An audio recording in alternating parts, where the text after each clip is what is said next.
Welcome back, BNS Creations. I've started on it. Now I'm gonna try to do a little bit more work to it. See the wife in the background. She's all running through. It's warm outside, or warmer. So anyways, people ask me all the time about when I do these dog crates, how do you get the rebar in there? Cut all your pieces. I drill my holes about 1 inch so deep. To measure it, you can do 2 or 3 ways. You can put it kind of in there like that. What I normally do is I paint my rebar first. Come in there, and I know this hole's probably should be about 1 inch deep.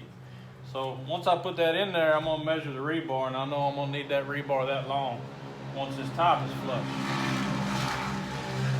Neighborhood kids riding by on go-karts, I guess we got for Christmas early. So anyway, so that's how the rebar goes in. That's how I measure it and how the rebar goes in between. What I normally do is normally it's about 2 inches gap. I pre-drill all my holes. I put the bottom of the table together, or the crate together completely. Then I cut the pieces, of course the same pieces to match. I've got this one kind of sanded down. I'm gonna go over a little bit more here in a second. And I'm gonna take and sand it all down, wipe it down. I'm gonna go ahead and stain it.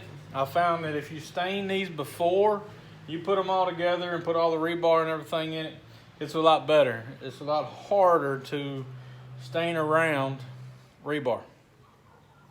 So we're gonna get this together. I'll kind of take some videos of this, and right now I'm fixing to do the rebar. This was an order from a customer. So it's a 24 by 27. I think she's gonna replace a nightstand with it to put her dog crate in instead of just the old crate that you go buy at the store, the old ugly old crates. You got some decoration, you can actually use it. But anyways, I just kind of wanted to show you all the rebar trick. Just got to make sure you pre-drill all your holes. Put your rebar in there. Make sure your board's flush. I know that's 1 inch deep because that's how much I drilled it, so I'll go 1 inch higher than this, and that'll be my final piece on my rebar. Same way with... Okay, back here at BNS, got the safety glasses on. I'm about to cut some rebar. I got the size of the rebar in on this dog cage. About to cut the rebar for the door, assemble the door. I know I said earlier I was probably going to stain it before I put it together. I think I'm going to do the opposite. I'm just going to put it together. I'll deal with the stain and the rebar that way. To kind of show y'all how we grind this stuff down. And I just use the old angle grinder, and cut it up. And as long as you got your safety goggles on and nothing flammable around you, you should be good to go.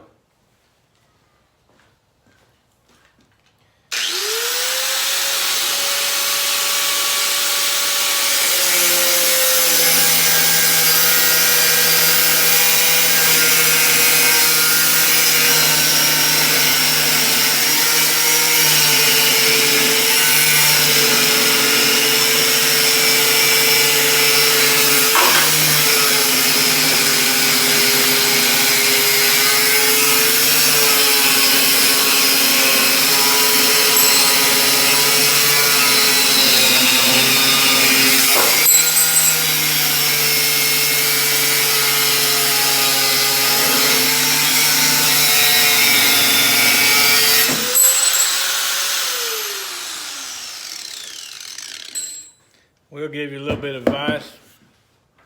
Make sure you ain't wearing tennis shoes or any type of shoes or something those little sparks can get into, because they will get hot.